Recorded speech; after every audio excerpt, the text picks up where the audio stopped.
Hello everyone, আসসালামু আলাইকুম। আপনারা দেখছেন পেট হাউস বিডি, আর আমরা আজকে আসছি 300 ফিট রেসিডেন্সিয়াল এলাকাতে। আমার পিছনে আপনারা যেই বাসাটা দেখছেন, আপনি যদি ভেবে থাকেন যে এটা কোনো মানুষের বাসা, তাহলে কিন্তু ভুল। ডুপ্লেক্স এই দোতলা বাড়িটা কিন্তু কুকুরদের জন্য। যে দর্শক, আমরা আর কথা বাড়াবো না, আমরা সরাসরি চলে যাচ্ছি মূল ভিডিওতে।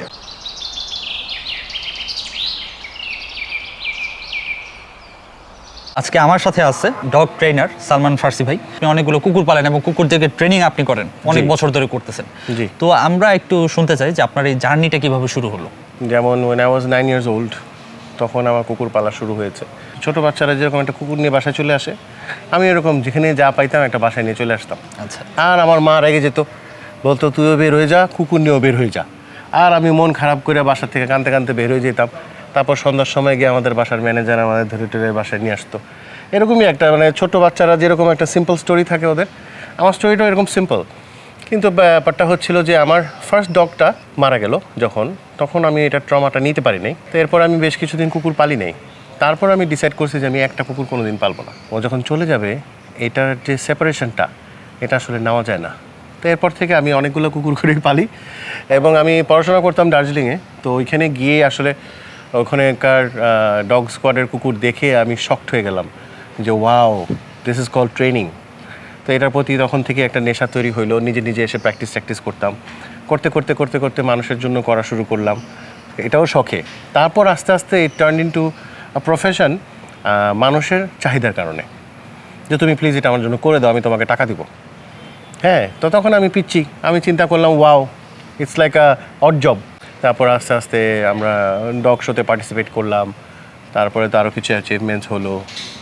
তো এটা হওয়ার পরে এটাকে আরও করলাম। তারপর তো ডগ স্কোয়াডেই গেলাম।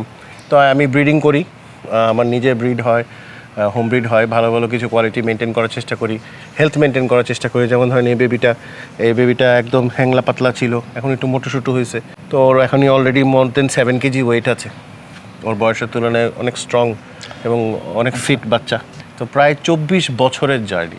আমার মনে হয় না যে ছোট থেকে শেষ করতে পারবো। অনেক লম্বা সময় পাড়ি দিচ্ছেন এই কুকুরদেরকে নিয়ে। জি। এখন বাংলাদেশের মধ্যে জি ভাই, এই কুকুরদের চাহিদা কেমন বাড়তেছে? মানুষ মানে কুকুরদেরকে কতটুকু অ্যাকসেপ্ট করতেছে? মানুষ আগে থেকে মানে আজকে থেকে 10-15 বছর আগে যেরকম ছিল আর এখন কিন্তু আসমান জমিন তফাৎ। আপনি চিন্তা করে দেখেন, এখন পেট প্রোডাক্টস, পেট অ্যাক্সেসরিজ, পেটের প্রতি চাহিদা, ভালোবাসা মানুষ ডাইভার্ট করছে। কেন ডাইভার্ট করছে? যে আমার বাচ্চাটা নেশার দিকে না গিয়ে পশু পাখি পালুক, আমার বাচ্চাটা অন্য একটা পজিটিভ এঙ্গেজমেন্ট হোক, আমার বাচ্চাটার মেন্টাল এডুকেশন হোক। তো ডাক্তারই বলে যে একটা পেট রাখবেন বাসায়। সেটা কি হবে সেটা পার্সন টু পার্সন ভ্যারি করে। কেউ কুকুর পালে, কেউ বিড়াল পালে, কেউ মাছ পালে, কেউ পাখি পালে। একটা না একটা পেট থাকা is a very good positive reinforcement in the house. এটা একটা পজিটিভ প্র্যাকটিস। তো এখন আপনার কাছে কয়টা কুকুর আছে? ছোট বড় আমার কাছে মিলায় 20-25টার মতো কুকুর সবসময় থাকে। 20-25টার মতো? হ্যাঁ, এখনও ঠিক তাই আছে। আমার ওখানে প্রায় 10-12টা আছে, এখানেও প্রায় 10-12টা আছে। তো একটা কুকুরকে ট্রেন করতে কীরকম সময় লাগে?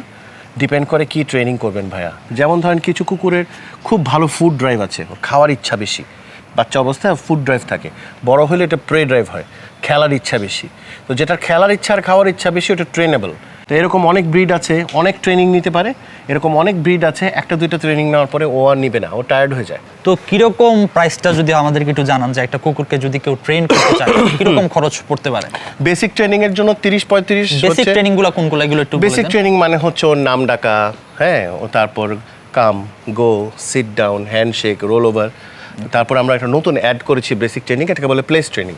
মনে করেন এরকম একটা বক্স আছে, আপনি চান আপনার বাসার ভিতরে আমার কুকুরটা লাফালাফি করে, আমার মেহমান আসতে পারে না, এটা একটা প্রবলেম। কিন্তু তো এই প্রবলেমটার একটা সলিউশন হচ্ছে প্লেস ট্রেনিং।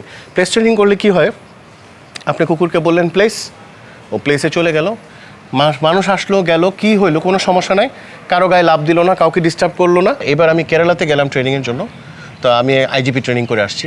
তো ওই ট্রেনিং করে আসার পরে ওখানে শিখলাম যে প্লেস ট্রেনিংটা is such a nice discipline training. এটা আমরা বেসিক ট্রেনিংয়ে নতুন করে অ্যাড করেছি আমাদের সাথে, এবং এটা আমাদের সেম প্যাকেজে, same no extra cost.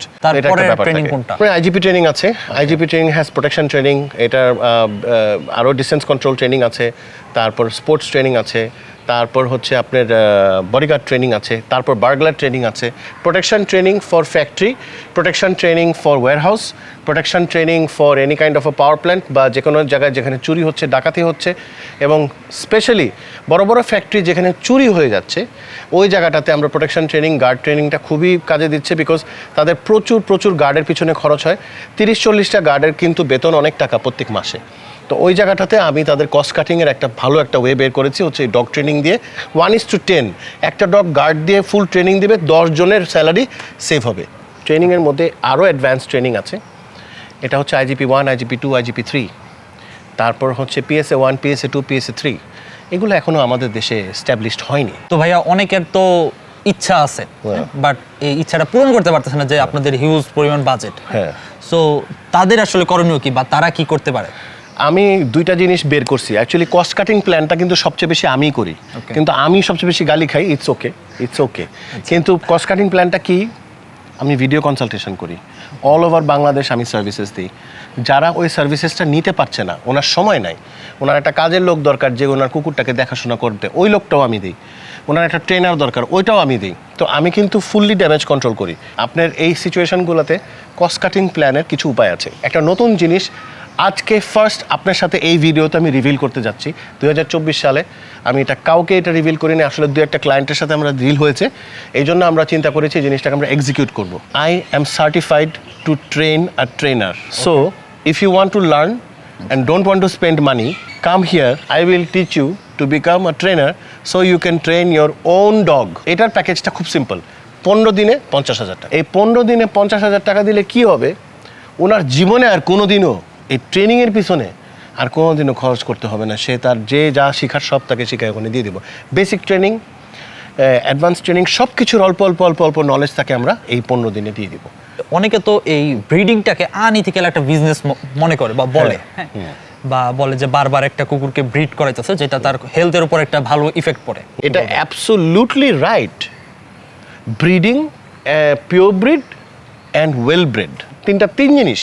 Breeding মানে আমার কাছে একটা প্রিন্টার আছে, আমি ছাপাইতেছি, এটাও একটা ব্রিডিং। সিলেক্টিভ ব্রিডিং, যে বেছে বেছে ব্রিডিং করে, হ্যাঁ, এটাও একটা ধরনের ব্রিডিং। আর হচ্ছে পিওর ব্রিডের মধ্যে একটা কনফিউশন আছে আমাদের মানুষের। পিওর ব্রিড তো সবগুলাই, ওটার মধ্যে ভালো ব্রিড হয়েছে কোনটা, ওয়েল ব্রিড হয়েছে কোনটা, এটা জাজ কে করবে? তা আমাদের মতো এক্সপিরিয়েন্স মানুষের কাছে আপনারা এসে কিন্তু অ্যাডভান্টেজটা পাবেন। আপনারা ডিসকাস করলে আমরা অবশ্যই আপনাদেরকে হেল্প করবে, স্বাভাবিক ব্যাপার। তো দর্শক, আশা করি আপনারা সব কিছু জানতে পেরেছেন, বুঝতে পেরেছেন। সো দর্শক, আপনি যদি আপনার কুকুরকে ভালোভাবে ট্রেন করতে চান, তাহলে কিন্তু সালমান ফার্সি ভাইয়ের বিকল্প নেই। সো দর্শক, আজকের ভিডিও এই পর্যন্তই। আশা করি ভিডিওটি আপনাদের ভালো লেগেছে। দেখা হবে অন্য কোনো ভিডিওতে। আজকের মতো বিদায়, আল্লাহ হাফেজ।